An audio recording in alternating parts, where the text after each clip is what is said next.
That's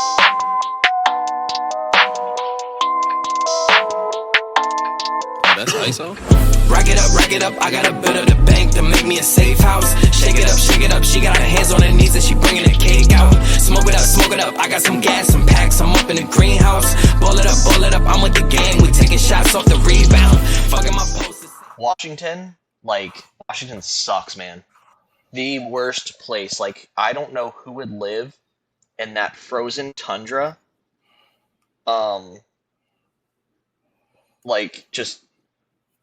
It was so cold, so terrible. I hated every minute of it. I would never go back. Ever. This is Washington State or Washington, D.C.? Washington, D.C. Okay. Oh, I definitely am not going to go to Washington State.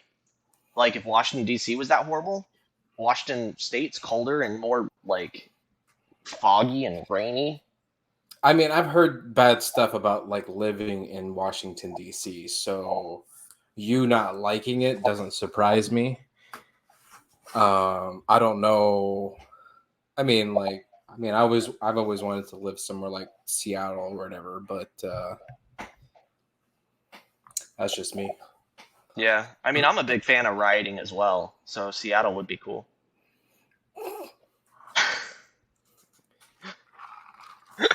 Welcome to the Cigar Advisors Podcast. This is episode 2, season...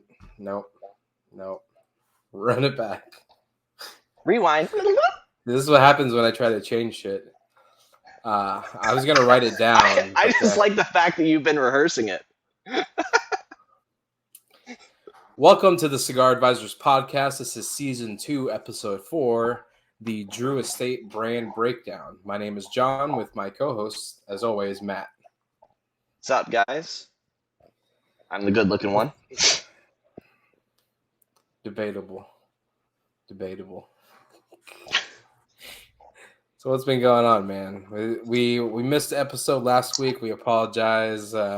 It's my fault. Matthew was out of state. I was going to do a mini-sode for everybody, but obviously that didn't happen. So, fail. Yeah. Epic fail. Yeah, so, I went out of town. Kid had a cheerleading competition, and which, by the way, first place, and first day she was first overall top scoring. Her team was. And the second day she was second. Now, the people that are at these cheer competitions, I know it's like off subject or whatever, but some of them are like legit. Like the ones that you see on like Netflix. Like actually one of her coaches, or not her direct coach, but one of the coaches at the gym is one of the dudes from the Netflix like series about cheerleading, which became a huge hit. But they're like legit there, and so she's moved into like the big leagues. And on top of that, she got a full paid bid, or like think of it like a scholarship sort of, to Worlds and to Summit. Both of those are at Disney. They are the biggest competitions in the world actually for cheer. So pretty cool stuff. Just her or like her team? Her team, like her specific team, not like the gym. Her team is called J-Dope. So shout out. J-Dope. That's their sign. Yeah. Did you come up with that sign? Actually, I didn't. Like they do it like they do like a thing at the beginning of like a cheer thing. It's like that. So like you'll see her like pose like this, and me as the cheer dad, because I get slightly annoyed sometimes at being at these things. So you'll see me like this, and she's like, "Don't do that." So I'm surprised no one's like complained. Like those girls are like holding their hands in a gun shape to their head, blah blah blah. Yeah, I'll teach her that'll be nothing compared to that. I'm sure there's some cheer Karens out there, like They all are. So what are you gonna be drinking? What are you gonna be smoking this episode? So, I had to open up something good tonight because, like I told you, I wasn't really feeling all that hot. So I figured the best way to solve that was to drink something good. So I opened up a Rare Perfection 14 year. It's good, man. It's really good. Rare Perfection is the distiller. Okay. I've never heard of that distiller before. It's super small. They do a very limited amount every year. Out of Kentucky or? Yeah, out of Kentucky. Yeah. Cool. There's like a really like long story behind it, which that'll be a whole nother episode. But I can definitely say if you can find it, man, pick that up. But because it's hard to find, it's not one that's like even in like the $50, $75 range. It's up there. What's your chaser with your bourbon? Sweet tea. There. So me and Mandy, we ordered a gallon of sweet tea from where did we order it from? I think Logan's Steakhouse. Okay, good one. And dude, it was too sweet, man. No way. So it was too sweet. So like, it was all like legit. If you just pour a glass from the jug, mm-hmm. it was like drinking like concentrate. Like I'm down.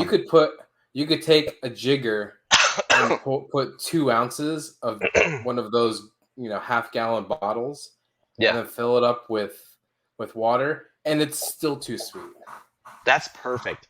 Like it's got to be sweet enough to rot your teeth. It was like instantly. I mean, I love me some good sweet tea. Don't get me wrong. There's this place called Mandola's that we just ate at tonight. It's a Italian place, and they have really good sweet tea. So I love me some sweet tea, but that was like, I don't know, it was just too sweet, man. It was too much. I love it. When we were in Washington D.C., which is where we were just at, which is the worst place on the face of this earth. It was cold, it sucked, and I couldn't find sweet tea to save my life. They only have unsweet tea. Down here in Georgia or, Tennessee, like here in South plus whatever Florida is, you ask for tea, you get sweet tea. Up there, you ask for tea, they have unsweet, and if you ask for sweet, they bring you like sugar packets. Now, I can put like 10 sugar packets in there, and it's still not good enough. But then we went to a place for breakfast, and there was a lady from the South. She even had the Southern twang. And I was like, do y'all have sweet tea? And she's like, you said y'all. We definitely got sweet tea. And I was like, yes. So we actually ate there for breakfast every day after that just so I could have sweet tea. That's funny. It was awesome. It was great. Well, me, I'm drinking a gin fizz and a red Solo cup. Using that local St. Pete Sunset gin. Yep. And as Matt lights his cigar, I'm sure everyone could hear it. Yeah. My giant torch.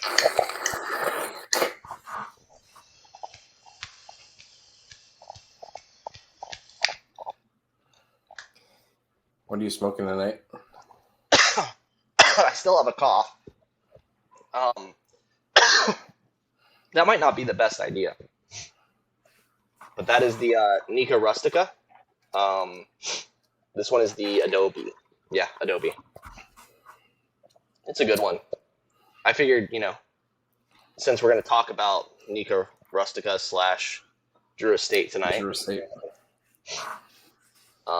might be a good idea to be in the spirit of it. Did you pick up anything this week? Liquor, yes. Cigars, not so much. I picked up that Rare Perfection 14 year, and then I picked up chicken cock. Yep. Then I went a little outside of my my typical picks, and I picked up Schmalo by Hotel Tango. I've actually had Schmalo before, and what is Schmalo? It's exactly what it sounds like. It is whiskey that tastes like a toasted marshmallow. I don't normally like flavored bourbons or whiskeys, but Schmalo, it's on point. Like, I sip it, and it reminds me of like being a kid and going up to my grandpa's land and toasting a marshmallow on like a campfire. That's exactly what I get out of it when I drink it. And I had to buy another one because me and some friends actually drank it up, and Precious wanted to try it, and I didn't give her a chance. The next one is also a flavored whiskey, and it's by Scatterbrain, and it's vanilla cake. Another one I actually got for Precious and my friends that don't really care for whiskey, John. And then I got Yellowstone Handpicked Collection. It's a good proof. It's 115. So I've never really been a huge fan of Yellowstone bourbon, but you know, it was actually a really great collection. price. Yeah. On those nights when I feel like having something a little higher proof and that's not high dollar, it's a good one to get. Yeah. How about you?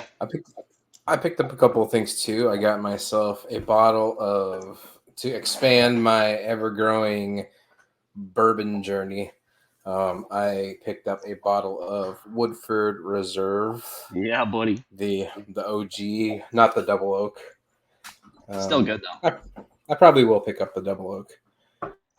From my brother-in-law Brian, he recently went to New Orleans maybe a couple of weeks ago, and he actually was able to visit the Sazerac house, and he got me a bottle of Sazerac rye from the Sazerac house in New Orleans. And then I did pick up a couple of cigars. So like my go-to alcohol stores, Total Wine, that's in Brandon, and it's like 35 minutes away. I got bored kind of last week, like on my days off, so I just started like driving around Ruskin and Apollo Beach, and I found ABC Liquor that's literally like 15 minutes from my house. So nice. So I picked up a couple cigars, and that's where I got the Woodford Reserve. So I got a cigar from Fratello. That Nice. is the Fratello Florida. Fratello makes like certain cigars for certain states. So that's the Fratello Florida, which has a Habana 2000 wrapper, a Oro Dominicano binder, and Corojo Seco, Criollo 98, and some other stuff, filler. I also got a Nica Rustica broadleaf. There you go. And I got a 20-acre farm. Cool. So I got a couple of Drew Estate cigars, since we are talking about Drew Estate today. I already have a lot of Undercrowns and some other stuff. So, yeah. So I'm curious, with your Sazerac, have you made a Sazerac drink yet? I have not made a Sazerac drink yet. I don't know if I want to open this bottle. That's the thing. Like it's from the Sazerac house. Has this cool little like metal pendant thing. I mean, I should make, a Sazerac drink or whatever. I forget, what is it called? Is it called the Sazerac, right? It's called the Sazerac, yeah. It's the drink of Louisiana. I just need to get some absinthe and an atomizer, but I don't know. We'll see. Sounds good. Yeah. So what do we got in the news? Not too much stuff in the news. I only kind of picked out one cigar and then some bourbon news. As far as cigar, there is a new Romeo y Julieta release called the Amulet, which is now in stores. It is a limited edition cigar that retails for $17.50. It is a 6x55 Toro Extra cigar. It is limited to 100,000 cigars in production, which is roughly 9,090 boxes. The cigar itself is made by Plasencia for Romeo and Juliet and is entirely made of Nicaraguan tobacco. The little bit of bourbon news that I had is Woodford Reserve, or Brown Forman, which is the owner of Woodford Reserve, names Elizabeth McCall as the master distiller. She succeeds Chris Morris, who will assume the role of master distiller emeritus. And she's been training under Chris Morris for more than a decade. She'll oversee the quality and innovation efforts at Woodford Reserve and lead special brand releases like the Masters Collection and the Distillery Series. Yeah, being that's one of my favorite whiskey bourbons to have, I'm actually pretty stoked, that she's growing in the company. Yeah, it'll be exciting to see kind of like, because she's part of the innovation team. So, like what things they're planning on doing in the future, in addition to adding to their already established, lines. So, yeah. So, right. on to our main, which is going to be our main Drew subject. Estate. So, we call this the brand breakdown. So this was kind of one of my ideas as far as like brand breakdown for either cigars or spirits. We would tell you a little bit about the brand itself, a little history behind it, and then kind of basically break down their brand line. But Drew Estate's very massive.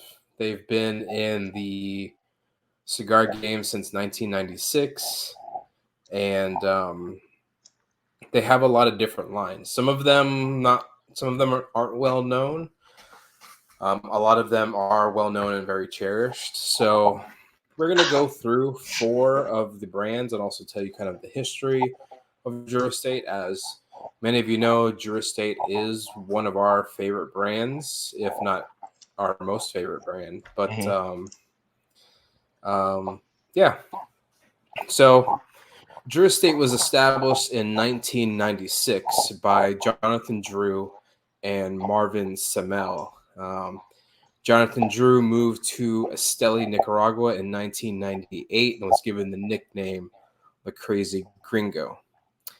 The company motto is the rebirth of cigars, and the first cigar brand launched by Drew Estate was in 1996, called the La Vieja Habana. Drew Estate is the largest producer of handmade cigars in Nicaragua, and in 2007, Drew Estate opened La Gran Fabrica Drew Estate, which is the largest and most modern cigar factory in Nicaragua, ranging 96,000 square feet, and is one of 5 of the largest premium cigar factories in the world. So the first brand we'll be talking... Yeah, definitely. So the first brand we'll be talking about is Liga Privada. I'm going to leave that to you, Matt, to go over the Liga Privada line. Cool. Yeah, they launched back in 2007. Liga Privada actually means private blend. So I like that because it kind of classes up even classier of cigars. They have 5 blends, which are going to be the Liga Privada number 9. That's blended with aged tobaccos from 7 different farms. And then there's Liga Privada T52, and that uses sun-grown Habano tobacco. There is the Liga Privada H99, uses Corojo tobacco. Liga Privada Unico series. Those are special blends of the Liga Privada cigars. They are different shapes, sizes, and extremely limited and rare. And then, of course, there is the 10th anniversary, and that uses Criollo tobacco. That's definitely in my top tier of their products that I like, for sure. Yeah, Liga Privada is basically their top of the line, very highly sought out cigar line. Like if you could get a number 9 or a T52 or any of the Unico series, like, you know, people have been paying like way over MSRP for Crazy money. a Liga Privada number 9. So they're very highly sought after just because they're really good smokes. So they're, I guess you would say this would be their step down from Liga Privada, is the Undercrown series. The Undercrown series was launched in 2009. The torcedores, or the tobacconists at the Drew Estate facility, were asked to smoke less Liga Privada cigars to leave more for export. So as a result, they developed the Undercrown line. So this is a line that was developed from the people at the factories that actually roll the cigars. It includes the same rare tobaccos, but different vintages and primings. There are 3 different blends of the Undercrown series with 1 anniversary blend. So their most popular blend is the Undercrown Maduro, which is a San Andreas Maduro wrapper with Connecticut broadleaf Habano binder with Brazilian and Nicaraguan fillers. Their Undercrown Shade, which is an Ecuadorian Connecticut wrapper with Sumatran binder and Dominican Criollo 98 and Nicaraguan Corojo and Criollo fillers. And the Undercrown Sun-Grown, which is Ecuadorian sun-grown wrapper with Connecticut Habano binders and Nicaraguan fillers. I think I've smoked all 3 of these. Oh, and the anniversary blend is their Undercrown 10, which is basically the Undercrown Maduro, but like their anniversary series. So they use more, you know, limited edition tobaccos for that, you know. And again, of the Undercrown lines, the Undercrown 10 is very sought after as far as like in the Undercrown line. I've had all 3 of these. The Maduro is definitely my favorite, probably followed by the Sun-Grown. But yeah, Undercrown for the win, man. Yeah, that's it's like, I think both of our like kind of favorite line. It's definitely up there. I mean, it's hard because all of these are like favorites, you know. I guess next we're gonna do the Nica Rustica, which is what I have tonight. That is a blended showcase, and it's made to blend and to showcase the native Nicaraguan tobaccos from 2 different regions. And I hope I don't butcher this, but the Esteli and the Jalapa. Jalapeno.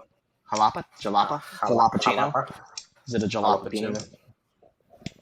Jalapa regions. The 2 blends, they have the Nica Rustica, the Connecticut, and then the one that I have, which is the Adobe. The Connecticut is the broadleaf wrapper, Mexican San Andreas binder, and then Nicaraguan fillers.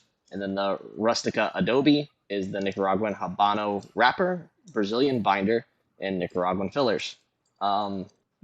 Ever since they did the live, this has been also like in my top 20. Yeah. So if you don't know what we're talking about with the live, we participated in a Drew Estate live event. So Drew Estate does these events every so often where they will ship out a package, which usually contains different accessories, specifically for the Adobe Nica Rustica release. They gave you a 3 cigar holder, a cigar cutter and stand. You got a lanyard with a chance to win a Jeep, and then you get 3 unbanded unknown cigars. And basically, the premise of this is You buy this ahead of time, usually like a month or two before the Drew Estate Live goes, live on YouTube. And, it gives you the opportunity as a consumer to smoke something that, one, is not on the market yet, and two, kind of like experience that new cigar before anybody else gets to try it. And then as you're watching the live, they announce exactly what that cigar is, and then which is later eventually introduced later down the line. Sometimes they don't do it blind. They recently did one for the Black and M81, which is a collaboration with Black and Whiskey and Metallica. So obviously that wasn't a secret, but I like the blind cigar. Me too. The blind not really, unbanded, it was awesome.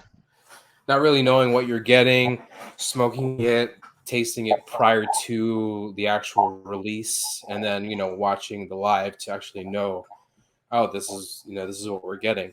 I think a lot of people actually thought originally that it was going to be a Herrera Esteli, which is another one of Drew Estate's lines that we're not going to talk about tonight, but a lot of people thought it was another line in that. So it was nice for them to add another blend under the Nika Rustica line. Uh-huh.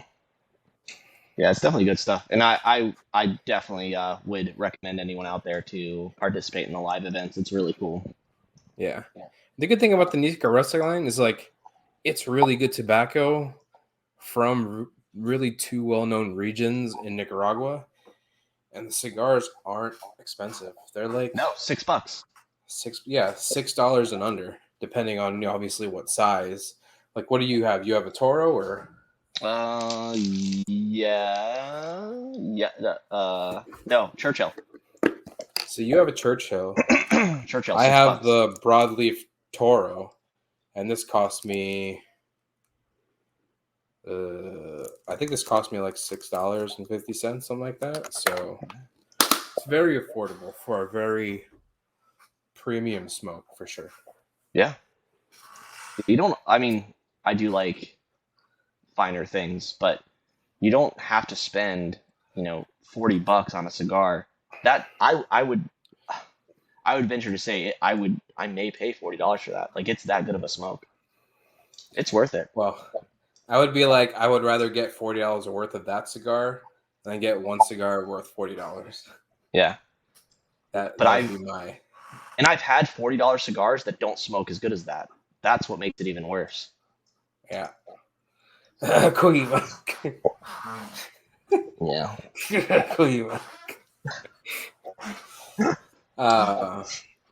The last cigar line that we're going to talk about today, and then we'll also run through the names of the other cigars in their line, and eventually down the line we will have a part 2 to this. So we will talk about the other cigars and their cigar line. The last one we're going to talk about tonight is the 20 Acre Farm.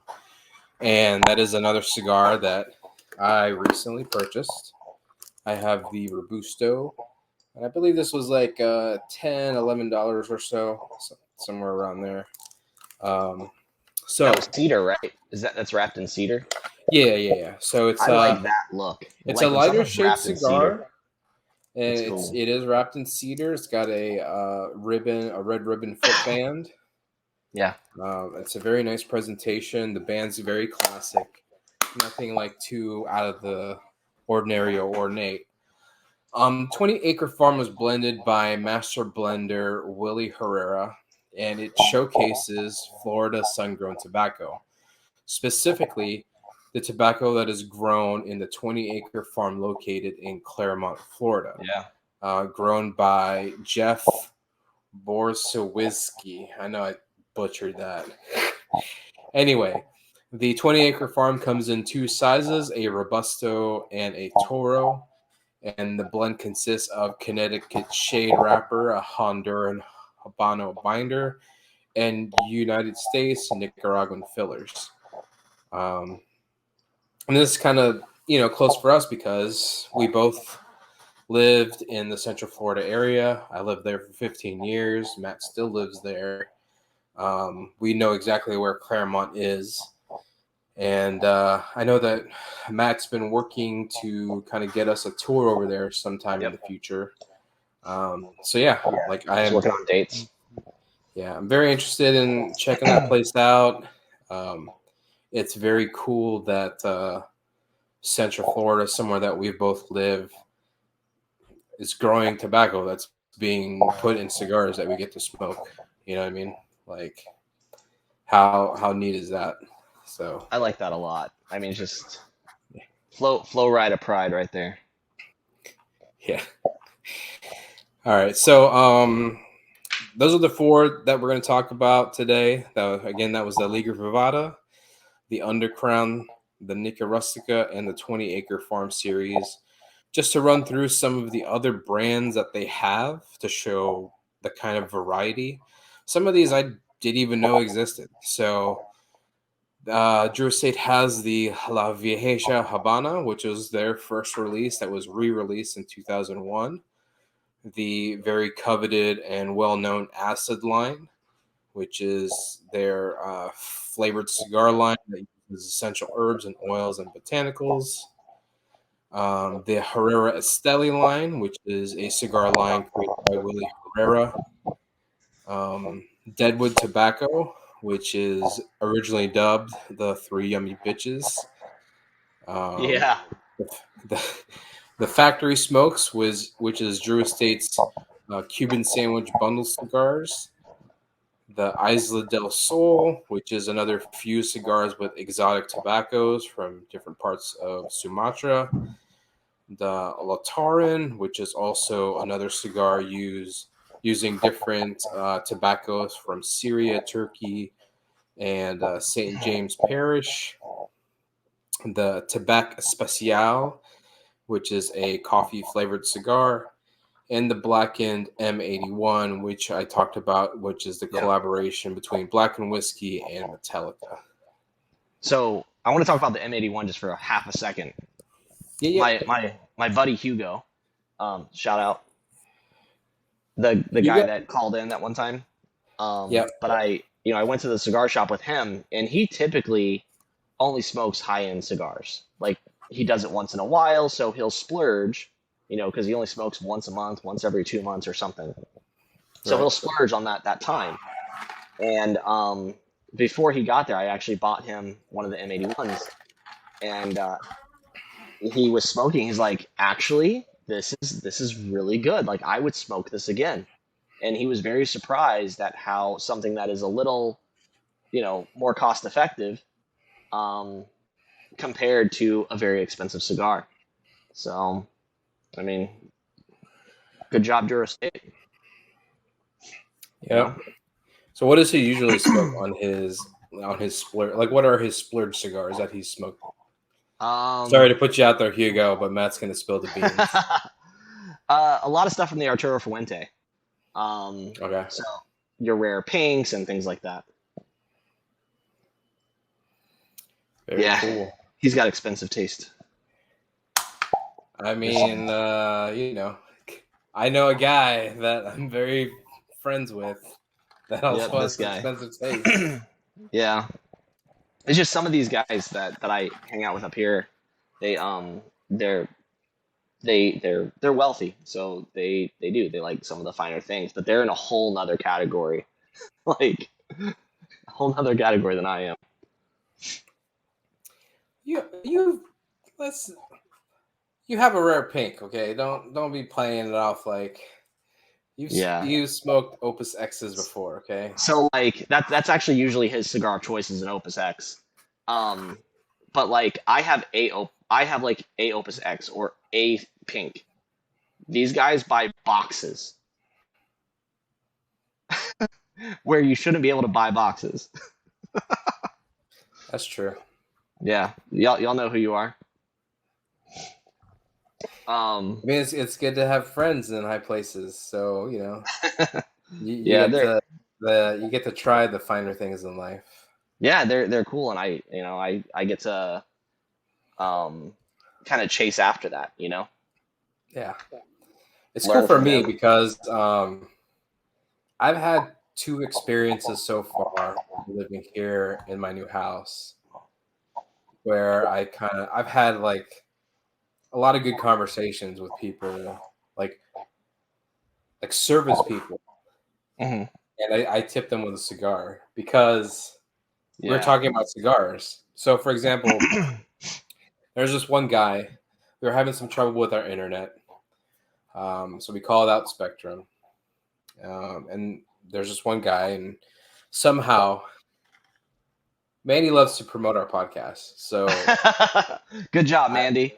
yeah. She's our I love sales her to team. death. I love her to death, but somehow our podcast always comes up when she's talking to random people, which Nice. I'm completely fine with. But I was just kind of like shocked that happens a lot to her. But like, Yeah. I'm good on it because we get more subscribers, more people, whatever. So he caught wind that I did a podcast about cigars and bourbon, etc. And we got to talking about it. That's how I found out that there was a JR Cigars outlet here in Tampa, and I tipped him with a couple of cigars. As recently as last weekend, I didn't tell you yet because you're away. I'm getting solar panels put in my house. Nice. And so it's funny because like we've lived here for 4 or 5 months, and at least once or twice a month we always get someone coming to our door asking if we want solar panels. And So every single time I turn them away. It's like something eventually I wanted to work up to, but like not something that I wanted to get like right away. But apparently Mandy was talking to these two guys, young guys named Josh and Josh, and they work for a solar panel company. Somehow she talked to them that I had a cigar podcast, and then apparently she booked an appointment for them to come back and talk to me about the solar panels. So she thought she canceled the appointment, but like I go outside to walk our dog, and homeboy rolls up. It's like, hey, we got an appointment with you today. I'm like, are you sure you got the right house, man? That's funny. And so he came in. I was still very apprehensive during the whole period of time, but like as we talked more and more about it, and like, summer's coming up. Like we haven't lived in this house yet when it's summer, so we don't know how the electricity bill is going to be. We're pretty sure it's going to be a lot higher than what we've been paying, at least by $100, $200. So we bit the bullet, and I signed up to get solar panels. So still a long process. It's like a 3-month process for them, like to get all the paperwork and get the get the county to sign off and all that stuff. Yeah. Now, did you get battery backups? No. So I haven't got battery backups yet. That's something I'll get in the future. Okay. But the solar panels, they're insured for 25 years. You get that tax kickback that you put back into the solar panels, and that will lower your monthly payment or whatever. So yeah. Cool, man. Congrats on that. That's cool. Yeah, it was kind of an impulsive thing. So like immediately after I did it and signed the paperwork, like the next day I was like, man, did we do the right thing? Yeah. I mean, a lot of my neighbors have them, so I mean, it must be the right thing. I plan on getting them. It's just, I don't know. I just don't do it. It's really just, I guess, out of laziness. I want to get the Tesla ones though, because I want the Tesla battery backup. Yeah, I mean, like it's good because like they're gonna put it on like, so my office and Mandy's office are like the hottest rooms in the entire house because that's where the sun comes through. So they're gonna be putting it on this side of our roof. So hopefully it'll deter some of the heat. Yeah. Yeah. And I mean, apparently we have a really good roof for it because of the way our roof's laid out. So that's good. That's awesome. Yeah. So our next like I guess item on the agenda here is another top five. Yep, we love doing these And top fives, and I don't think we'll stop doing them. They're fun. They're I fun. like them. You know? So you blacked yours out, and then for fun, I put mine in white. So I was curious if you thought I did it or not. I just undid the white, but all week long. I did it probably like a week. I don't know. As soon as you had this up, I had it done. Oh, okay. I didn't know. I didn't realize it. So That's awesome. That was my goal. Good on. Let me unblacken mine. Go ahead with your first one. All right. So my first one, I mean, it goes with my bourbon whiskey. And for anyone that's wondering what we're doing, so we always do a top five or like a different subject for our second subject of the night. So this week, we decided to do top five sit down chain restaurants. So the rules had to be a chain restaurant. That means more than one location. Had to be a restaurant that you go in and sit down and order. And I think that was pretty much our all the rules for. Yeah. Yeah. So my first one is my first sit down chain restaurant is Hangry Bison. They have an amazing bourbon collection and bison burgers. It's so good. And they have a happy hour. It's like $5 old fashions. It's good.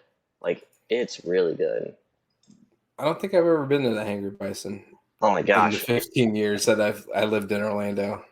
I don't think they popped up until just a couple years ago. The first one that I know of was in Winter Park, and then now they just built one in Winter Garden, which is right next to Michaela's Cheer Spot. So Precious and I go there for dinner like twice a week. So Hangry Bison, if you want to sponsor, we're here. So your go-to there is the bison burgers? So it's like they have a thing where it's a menu and you can mark on it. And you take this like kind of, I don't know, eyeliner looking marker, and you mark on there what you want. And it's like you can do bison, you can do a chicken, or they have different kinds of like patties. Most people I think pick bison. So you select that, and then the next thing you do is like your bun. They have pretzel buns and just a huge assortment of just different buns. Then you pick the cheese, your toppings, like the sauces. You want Chipotle mayo? Guess what? They got Chipotle mayo. You want regular mayo? They got that too. You want ketchup? Get you ketchup. You want ranch on your burger? Throw some ranch on that sucker. So they got it all. Cool. Yeah. So my first pick is Cracker Barrel. Of course it is. I love me some Cracker Barrel, man. I love me some from the gift shop that you go into to and my order is usually the same. Like I usually don't deviate too much. I always get the Cracker Barrel fried chicken. Oh, love me. Okay, so their fried chicken is good. It might be my favorite fried chicken. I ain't gonna lie. It may be my favorite fried chicken. I always get a side of dumplings and some hash brown casserole, some corn. So I get the hash brown casserole for breakfast. When we travel, a lot of times we go to Cracker Barrel because it's right on the side of the road and it's usually fairly quick. Mine is the meatloaf or the country fried steak with pinto beans, mashed potatoes, and gravy, and extra order those biscuits. And right now, they have beignets that you dip in a pecan sauce. Yeah. Yeah, I love me some. Not my favorite, but I'll eat there. So that would have been like number 35 if I made a full list. Yeah. There is a Cracker Barrel here in my area. It's very busy because it's the only Cracker Barrel in the area. But man, it's so good. When we lived with my parents for a year, like last year, I would like Uber Eats Cracker Barrels to the house. It is so good. My next one is PF Chang's. I love me some PF Chang's. Like, there's nothing I don't like there. You know, I was gonna put PF Chang's on my list because, like, you know, we had our wedding Yes, you rehearsal did. there, but then I ended up not putting it on there. I put something else. But yeah, PF I Chang's is love PF good. Chang's. What's your order at PF Chang's? Oh gosh, I mean, it varies. I think most recently, I think I've been getting the pepper steak a lot, or the Mongolian beef, and then, I mean, I always get some type of like dumpling in to start with. Yeah, I usually get their house fried rice and then like their lo Mhm. mein. Their I lo just, mein is good. I just get the starches. The Kayla gets the lo mein with her meal, so and she doesn't really eat that much, so we usually eat her lo mein. Yeah, It's good. The stuff's on point. it's good stuff. My next pick is Cheddar's Scratch Kitchen. Okay. I love me some cheddar. I'm just telling you, these are all like, it's These very are fun. the. Like I'm the waiting, like, cause yours are still blacked out, but I'm like, I'm trying to figure it out, and like, I'm waiting for you to have like Applebee's or something next. I mean, that's it's where we're funny headed with this. it's very funny the differences in our list because Or your list is Chili's. like up here, and then my list is like down here as far as like There's gonna be a money Chili's on here, isn't there? money spent and value. Like we're very far apart. Like Hangry Bison, like that Yeah. bill is up here. You know, that PF Chang's is like right about here. My And next like, one you is know, really gonna suck now. like Thanks. Cracker Barrel and Cheddar's Scratch Kitchen is like down here. So you've got very expensive taste. Oh man. Yeah, this next one's I gonna love suck. Cheddar's Scratch Kitchen. It's like the amount of food you get for the price you pay is very worth it. Mandy usually always gets like the chicken fingers. I always get the chicken fried chicken, and always a dinner portion because you get these two huge chicken breast portions. Mhm. And something about those honey croissants, man. The honey croissants are on point. Bless your heart. Telling you. I just don't know. So this It's is gonna okay, be man. You know, fantastic. Now that you've said I you have got higher expensive taste. taste, man. You have expensive taste, bro. So I love steak. I do love steak. And listen, okay, so there was a time in my life, like I grew up in a trailer. So there was a time in my life where I didn't always eat this way. And then even the start of my married life, like I can remember thinking that this particular place, this is where rich people went. I really thought that. Like this is where you go for like that 10th year anniversary. That's what I thought. But now it's one of my favorite like kind of just dinner places. And that's it's Ruth Chris. Um,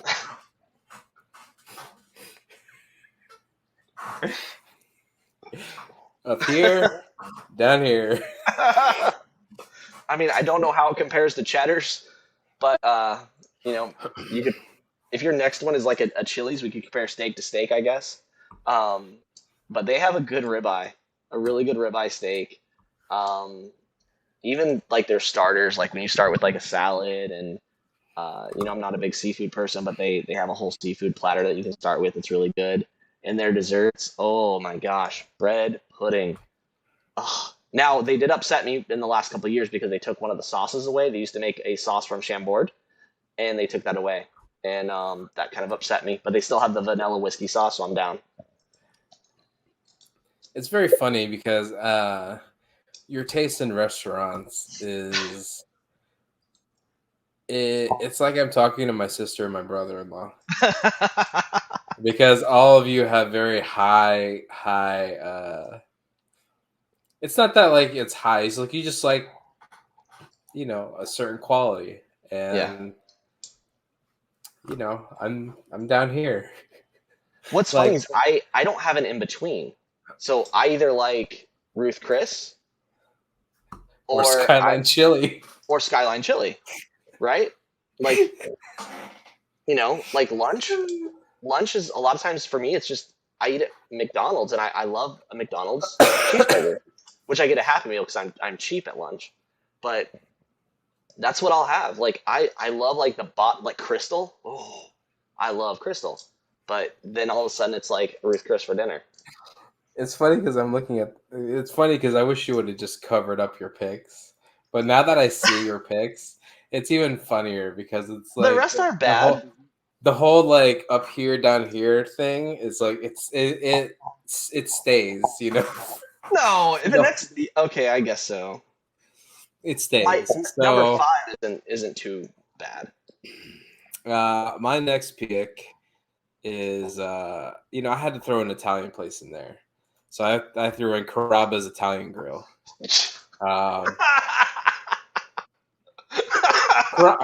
Carrabba's Italian Grill has like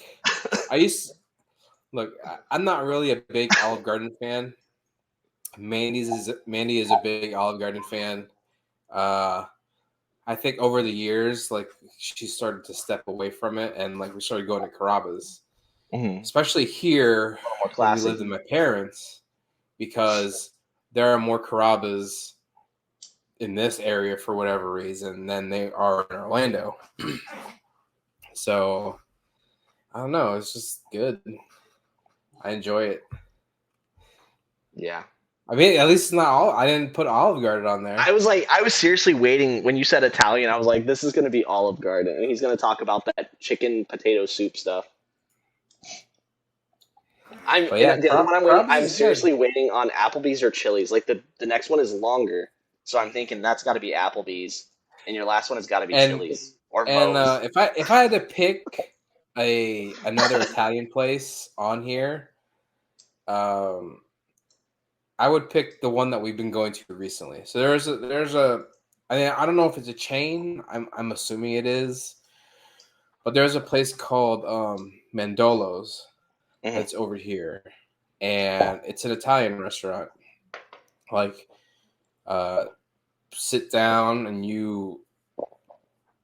they just got really good stuff. Like today, I had their lasagna and I ordered some extra meatballs on the side. It was really good. I like lasagna, but only homemade. They have really thin crust pizzas. Mandy got the chicken piccata, and then she got the chicken parm last week. It's really good food, and it's weird because like so you go in there and it's not like a sit down restaurant in the sense where like you walk in and you sit down and someone comes to you. Like you pick out a menu, you go up to the register, you order what you want, they give you a thing, and you sit down. After you order, they bring you a plate of like olive oil and spices and bread to dip it in, and I don't know, it's good. Sounds good. Next, for me, this is a chain. Yeah, this is a chain.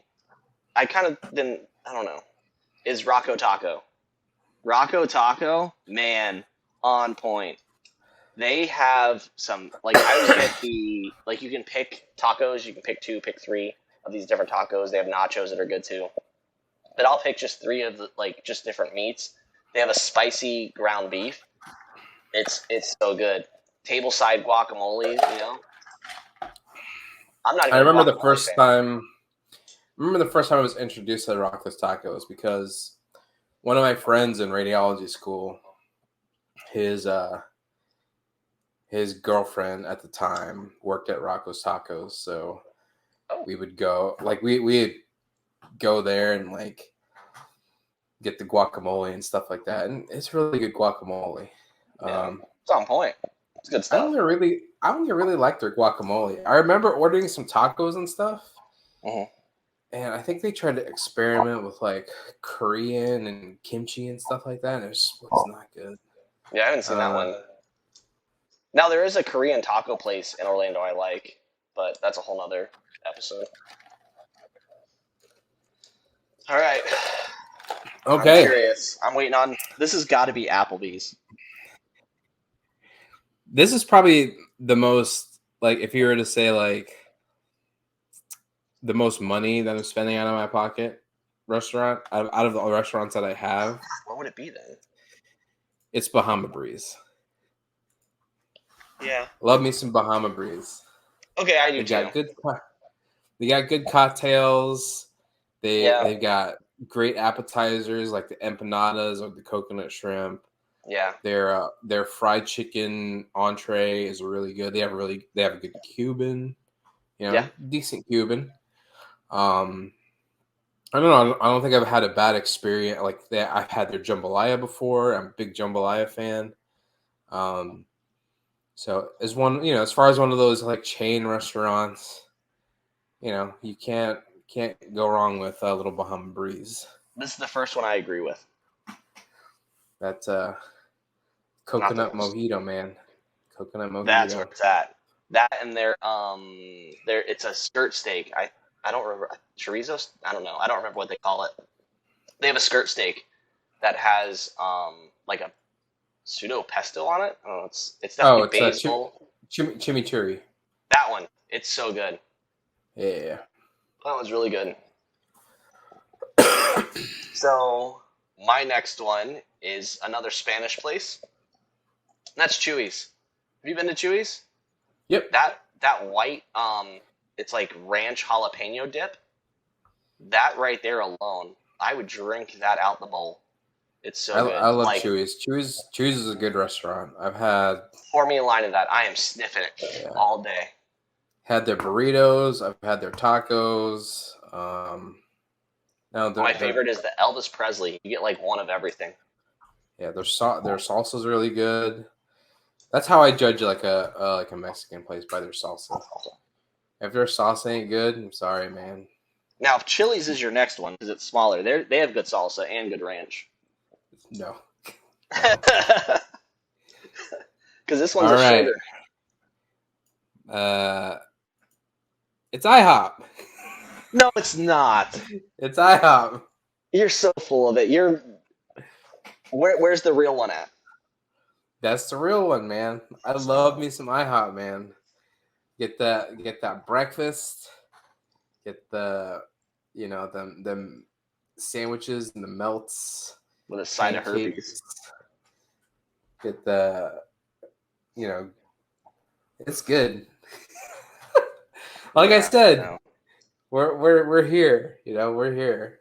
So what's funny is like I said, like back in the day, like Precious and I were pretty poor, and IHOP is actually where we went for our Valentine's dinner, our very first Valentine's dinner. We went to IHOP, and ever since we've actually kept up that tradition. So every year on Valentine's Day, that's where we go. So this year we will be at IHOP. What's your order at IHOP? It varies because I hate it all. Normally I'm ordering breakfast. I think last year I actually got chicken tenders. I think I actually ordered breakfast first, and then like 40 minutes later, the server never brought it, and she came back with some excuse like they didn't have eggs or something. So I was like, okay, I'll just have the chicken tenders. So then I had chicken tenders. I mean, that actually might be a legit argument nowadays. In today's time, maybe, but then no. Like eggs be expensive, man. Eggs be like $5-6 for a 12 carton. Yeah, I've got to sell off my next born child to be able to get eggs next week, and my left nut. Yeah. Go ahead. You got one more there. I don't even need those. I'm good. No more children's. One and done. No, I'm saying you got one more. I think one more nut. I was like, well, yeah. I mean, I guess because I was born with two. I mean, as far as you know. Yeah, I put a 6th on here. Margaritaville, and it's actually a funny story of why that's one of my favorites. That was one of the first places I remember eating at with you and Carrie. Mm. It's great because that noise means you have no idea what I'm talking about.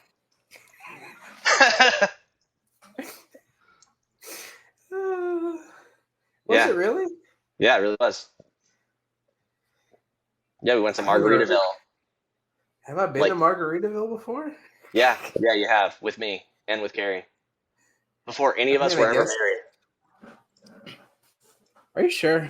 Yeah. Yep. I was up here visiting. I think I just came up to visit you. And we had all just started playing like World of Warcraft together, and we went out to dinner that night, and that's where we went. I'm glad you don't remember. Can I delete that off my list? I mean, it goes to show you how many times I've been to Margaritaville. Yeah, the you know, because like the ones that you don't remember. Those areas of Orlando, like I tried to avoid like the plague, especially City Walk. Like, if I could not go there, I didn't go there. So, like, I would rather go to Disney Springs than to City Walk. I just didn't like it. It just wasn't my thing. Yeah, I like both. Well, nowadays I actually do like Universal more so than Disney, but I like the restaurants better. Yeah. And I know that City Walk has changed a lot, and I have been there, and I feel like it's better now than it was when, like, their feature restaurants were like Margaritaville, and I can't even remember the other featured restaurants over there. Hard Rock. Yeah, Hard Rock. And then the NASCAR one, that was pretty much the big ones. Then there was like an NBA one that nobody ever ate at. Yeah. So like, but I know there's a lot of different restaurants there now, and I probably enjoy it now. But when I was younger, like, I don't know, I'm lame. Like, I just didn't feel like going down to that area. Yeah, like IHOP. Yeah, IHOP. I cannot believe that made the list. IHOP. Gotta love IHOP. All right, we're gonna play some games, man. Play some games. I got some games lined up. Oh, I thought that was the game. Okay. I love No, that was just our top 5. You know, our discussion. Okay. So we're gonna play 2 games this week. The first game is called This or That. So I'm gonna give you 2 of something, and you're gonna tell me which of the 2 do you prefer. Okay. Target or Walmart? Walmart. Ooh, I'm not sure for myself. You made the game. I know. Like, I didn't really think about it. Because Walmart has everything. Like, if you can't get it at Walmart, you don't need it. Walmart does have everything.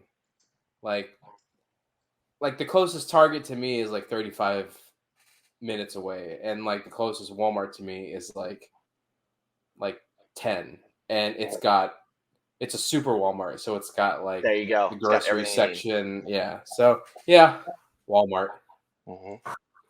McDonald's or Burger King? Burger King.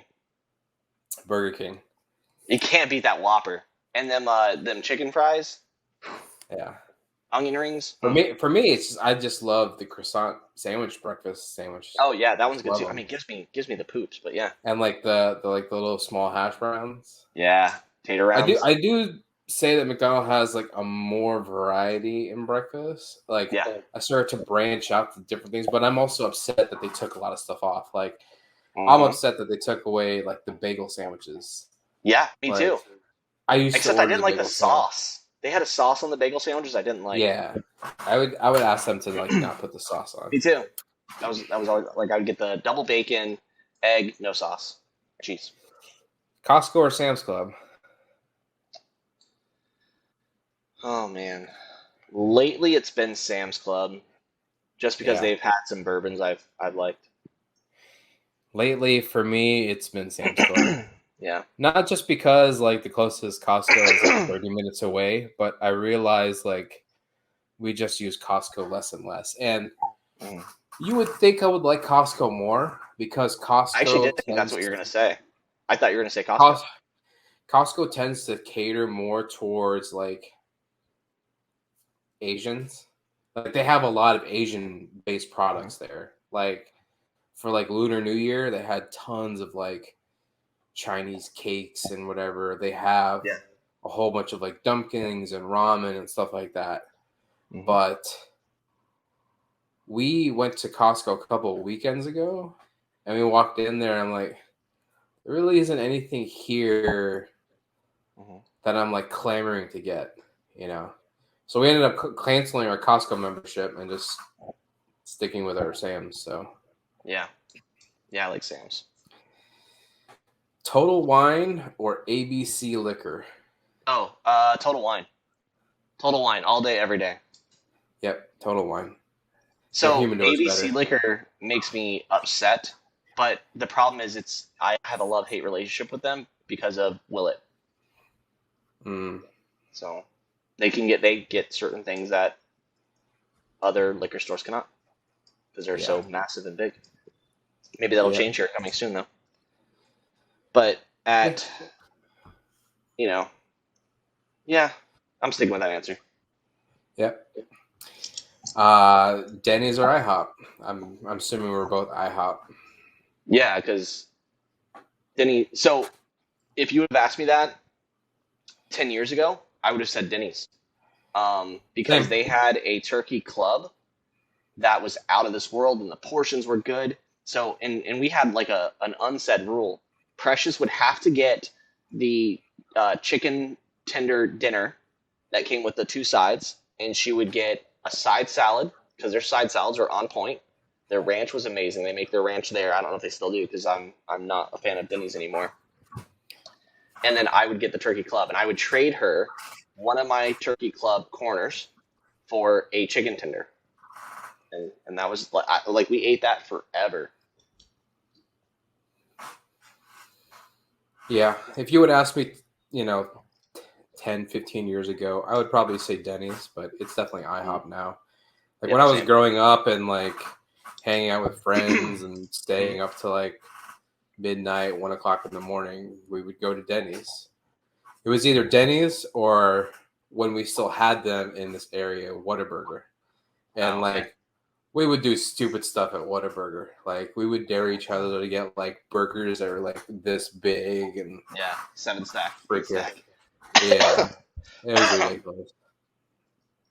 Home Depot or Lowe's? Home Depot. Home Depot.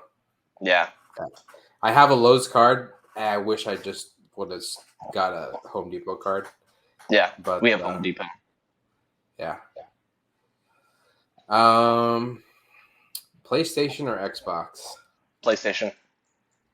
PlayStation. But the problem is I'm mad at PlayStation right now just because of the lack of consoles that were available forever. Yeah.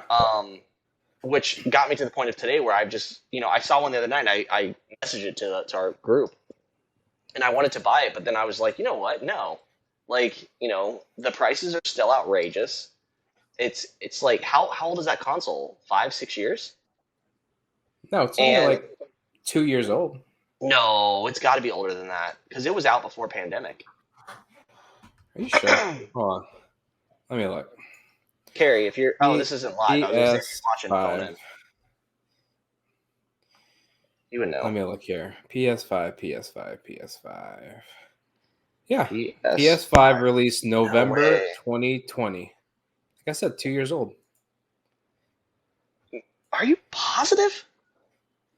I mean, I'm looking... to the PlayStation 4 in 2019. Yeah. Okay, you're right. Still 2 years old. It's been out for 2 years. 2 years old, and it's still exactly the price it was.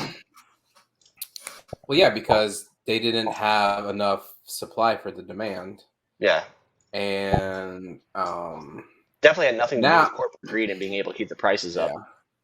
And now, if you do find a PlayStation 5, it's always in a bundle, which always adds on an extra $150 to the price tag. I can go buy a PlayStation right now at Walmart or at Target, but it's going to be the freaking God of War bundle. Yeah. Yep. For like $150. And it sucks because I really want to play Hogwarts Legacy. Yep. I'm a PC. I mean, I would rather play it on PC, but I don't have a PC, so build one. If you build it, they will come. Graphics cards are cheaper now. Yeah, but the thing is like if I build a PC, I don't have a desk to put it on, so I have to prioritize what I need in this office first, which is I need a desk to be able to put the work computer and the gaming stuff. Mm-hmm. And then but I found a solution, because we talked about this before, but I want to build my own the butcher block thing. Yeah, butcher block desk. But I found an easier way to do it without having to like drill holes in or whatever. So speaking of Home Depot carries the brand Husky. Yeah. And Husky has workbenches. Mm-hmm. And their workbenches are made of solid wood at top and steel frame at the bottom. And they have an 8-foot like workbench that, you know, it's the same width as a normal desk, mm-hmm. and costs about the same amount as it would be to build it myself without having to try to figure it out. So that's what I'm going to buy for myself when I eventually get the money for it. So that's cool. I look forward to seeing that. It's going to be about $400 something, but just get a Home Depot card, put that sucker on there. Go it's big or gonna go be home, like, right? It's gonna be like my forever desk. I'm not gonna, yeah. So, last one, Apple or Android? Oh, easy. Android. I'm an Apple boy. I know. So I've thought about switching, and then I come to my senses. Yeah. Join us, Matthew. Definitely not. Is it rain? It's like pouring down rain at my house. No rain over here. No? Yeah, I think it's supposed to rain on Saturday for us. All right, what's the next game? Because I like the games. Okay. I originally had 3, but like the third one, I didn't come up with questions for. So this next game is called. This will be our last game of the night, and this will end our podcast. It's called Hot Seat Questions. So I'm gonna ask you a question, and you're just gonna, give me your answer or whatever. Like a rapid fire kind of thing. Like first on my. No, it doesn't have to be rapid fire. It's like a question for us to discuss, but like it has a very specific answer that pertains to you. So, if you won the lottery, what would you do? Invest half in crypto and buy an island. That's very interesting. Yeah. Aside from like doing the normal stuff, like paying off mama's house and all that, yeah. Yeah, paid off mama's house, home improvement stuff for myself. Yeah. I would open up a cigar lounge, cigar whiskey lounge. I would open up a arcade, and like if I was gonna do businesses, that would be my businesses, and then I would be a full-time streamer. Nice.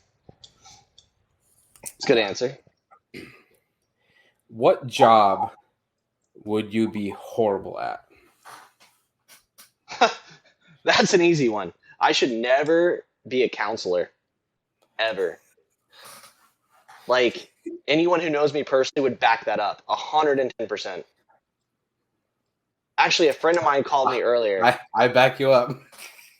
And she's a gal I've worked with before.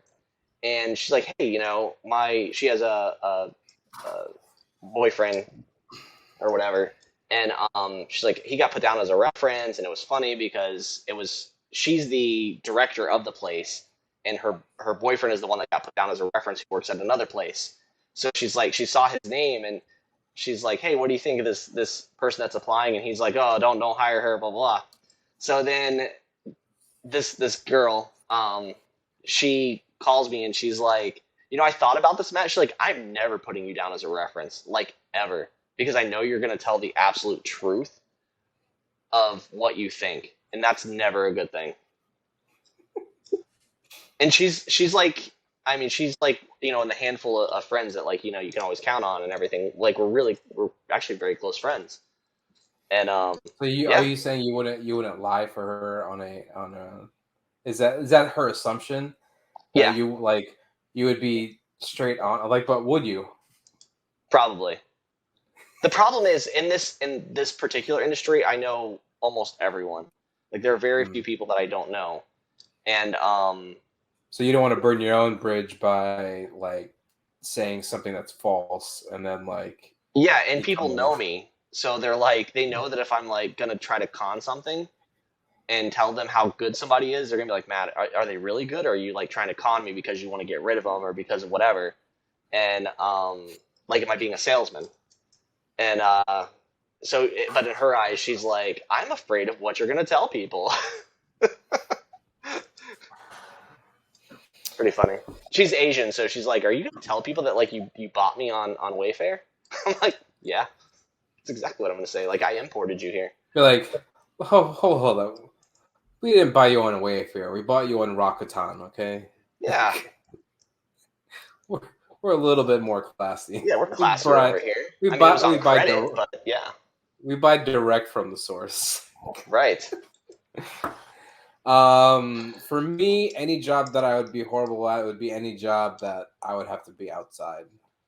I I can totally being, see you as a like, roofer. especially outside in Florida, like mowing lawns, roofer, construction, any of that shit. No. Like, I would be horrible at it. I'd be bitching Yeah. the whole time. I mean, it's probably more healthy for me that I do that, but like, it's just not me, man. Yeah, I don't know if there was a time in my life where I would have done that back like when I was a machinist and working on engines and things like that, mechanic. But nowadays, nah, it's not for me. Not for me at all. If you could live in any city other than the one that you live in, where would you go? I have a toss-up, but it would probably be in St. Thomas in the Virgin Islands. Too hot. Probably it's the prettiest island I've ever been on. You know what's funny is, so I've been there in like the July season, and I've also been there in December. And both times I was not like sweating bullets. There was just this constant breeze coming off the ocean, and the island is so small. Like no matter where you're at, like where you are, you get that breeze, and it's like it flows through the trees. There's so much foliage. I loved it.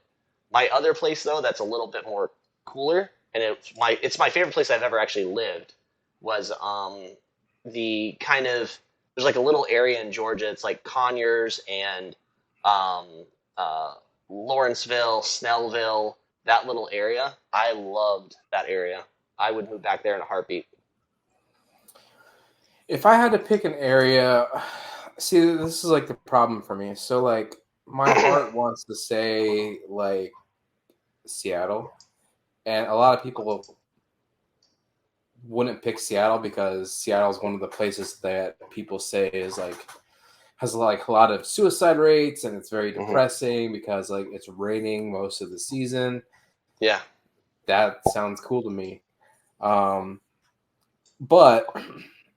I want to live in an area that has actual seasons.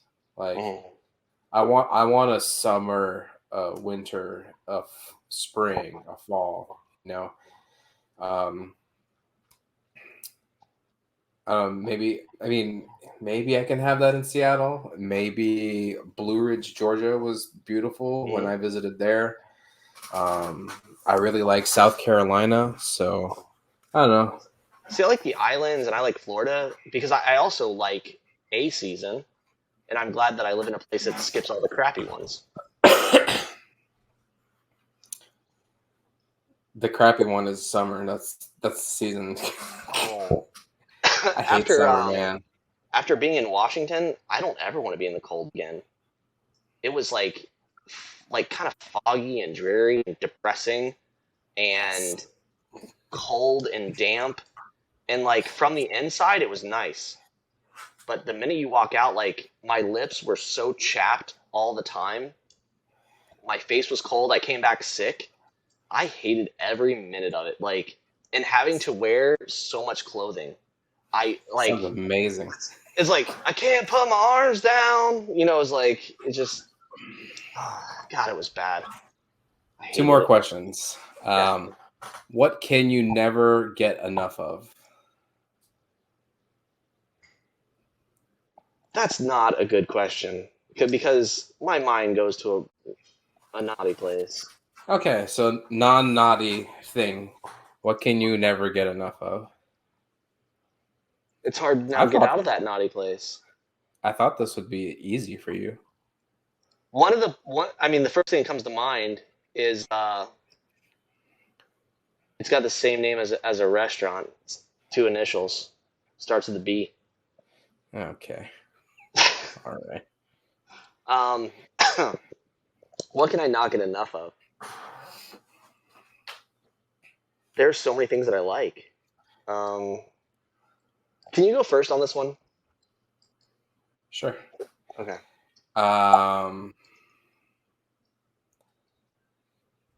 Crap. I know because Precious watches these, and This is hard. I mean, this is hard. Not that my answer has anything Part to of do me with wants Precious to watching. say. I can never get enough of say. my wife. Part of me wants to say soda. Like I love What? soda. No. So you know what? I have not had like a Coca-Cola, and I actually don't remember the last time I had a Coke.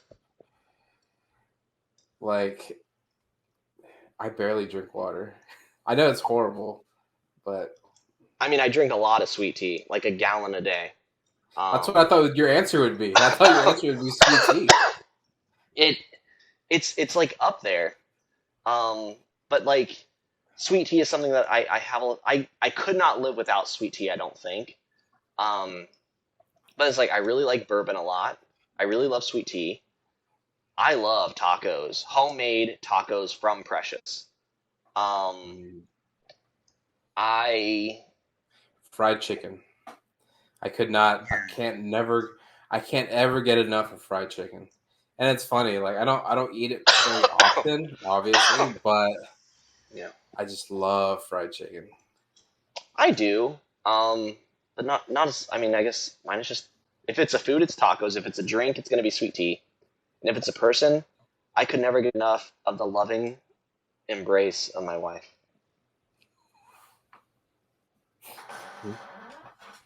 I could already I'm gonna clip this because I'm laughing. Of course. It's funny. And I already know first person that's gonna heart it is gonna be your wife. There we go. That's one like right there. We're growing. But she's gonna like it with the oh really The rolling eyes one? connotation behind it. You know what I mean? Yeah. Like oh really? Give me a break. Last question. What is your most embarrassing story? Oh my God, there's so many. I just say the stupidest things all the time. I mean, you've been around me a lot. What would you say is the stupidest thing I've done? I don't know. Embarrassing story is like whatever you feel is most embarrassing. Like, sure, you could have done a lot of stupid stuff in your life. I've done a lot of stupid stuff, but some of the stupid stuff I wouldn't consider embarrassing for myself. It's dumb, and I did it. Yeah. There was a time where I was hanging out with the guys, and for some reason, we were playing air hockey, and I thought it'd be cool to pull out money out of my pocket and throw it on the air hockey table and say I'll play, and they all made fun of me for it. Is it embarrassing? A little bit, but not the most embarrassing thing in my life. Okay, so what's the most embarrassing thing in your life? I'm waiting for you, bro, because mine will top yours. So I'm saving it for last because it is very funny, and we're gonna end it off with a bang. So you gotta tell yours first. I would say mine is. Oh gosh, I do remember once. I was young. This was when I was wanting to go through nursing and EMT and all of that part of my life. And I was working at a nursing home, and I had gotten these nursing pants, and back then, like I said, I was poor. So I think I got them from Goodwill, and they were definitely used. And I squatted down to empty a catheter bag, and when I went to squat, the whole back of the pants ripped. What made it even worse is I had on SpongeBob boxers. So that happened. Another time with the same boxers, I worked early morning shifts. It was 6 to 2, and I would go and pick up Precious, and we worked at the same hospital. And I put on white scrub pants and had on the SpongeBob boxers again, and got to work, looked down at myself, and realized that you could see SpongeBob through my white pants. And guess where SpongeBob's nose is? Yeah. On your crotch?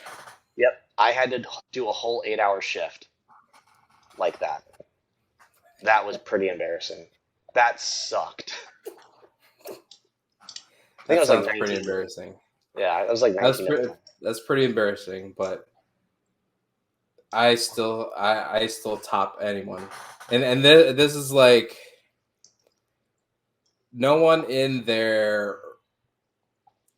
You could tell me that you have an embarrassing story, and I will tell you that my embarrassing story will top your embarrassing story any day. Like anybody could come up to me and tell me they have an embarrassing story, and I will tell them that my embarrassing story will always top yours. Regardless of what it is, there will be nothing more embarrassing than what I went through. So, this happened about 8 years ago. I was in radiology school. I was a senior in radiology. Yes! I was a senior in radiology school. And okay, all right. I'm sorry. Okay, I'm pulling it together. All right, take two. So I was a senior in radiology school. This is my last site before I graduate. And as many of you know, as you can see on camera, I'm a little bit of a larger gentleman. One of the things that a larger guy worries about in their entire life is furniture breaking, specifically chairs. So, I have broken a couple of chairs in my day in school. Obviously very embarrassing because it happens in front of tons of people. Like I said, I'm senior in radiology school at this last site, and this is my first day at this new site. Comes around lunchtime at this new site. I asked the coordinator, his name is also John. I asked him where the restroom is. He's like, okay. The restroom's right around the corner here, kind of where the patient dressing rooms are. It's like, cool. So I had to go to the bathroom. Had to go number 2. So I fear toilets that hang on walls. I hate them. I call them floating toilets. I hate them with a passion because of this very incident. You have a normal toilet like in your home that is fastened to the ground, and then you have these hanging toilets that are mostly found at hospitals that are not attached to the ground but are somehow attached to the wall. So I go into this dressing room with this floating toilet, not having the hate that I have for floating toilets at this moment. Okay, I'm gonna go to the restroom, then I'm gonna go to lunch. So I drop trowel and I sit on this toilet, kind of like scooch myself back to adjust. And as I scooch myself back and adjust, the toilet rips from the wall. The toilet rips from the wall. and crashes Oh, down on the floor and shatters into a million pieces. I have my pants and my underwear down around my ankles, and this toilet shatters on the ground, and there is water spilling everywhere. Oh man. Literally, nightmare scenario. I'm like, this can't be fucking real. This is happening. Like, I had to like pinch myself, like, this cannot be happening. The toilet did not just break at this new hospital site that I've never met any of these people before in my entire life. And needless to say, the shit just shot back up my ass, okay? So I'm still in astonishment. My shoes, my underwear, my scrub pants, all soaked. Soaked. And I had to pull up my scrubs and my underwear, and I had to squish myself out of that bathroom. And I had to go to this coordinator, remember, first day here, and be like, so hey, I'm gonna leave for the day, but before that, the toilet broke off the wall and is shattered into a million pieces, and there's water rushing everywhere. And he looks at me and he's like, what? He's like, yeah, I went to the bathroom, I sat down, the toilet ripped off the wall, shattered into a million pieces. As you can see from my waist down, I'm completely soaked. I'm fine, but there's water gushing around everywhere, and I'm going to grab my stuff and go home. So I showed him, and he opens the door. He's like, oh, wow, yeah, that really shattered off the wall. Yeah, you can go home. That's fine. Oh man. So I started to head out, and I still had to go to the bathroom. So I had to go to another toilet out in the lobby this time. And again, another floating toilet. I kind of like hovered and went to the bathroom. And as if the incident happening wasn't embarrassing enough, I had to call my clinical instructor, Mr. Donahoe, at school. And I had to be like, I had to leave. And he's like, what do you mean you had to leave? So remember how you said like everyone has an embarrassing moment, blah, blah, blah? Because he had talked about embarrassing moments that, other students have had. Like, I got one that tops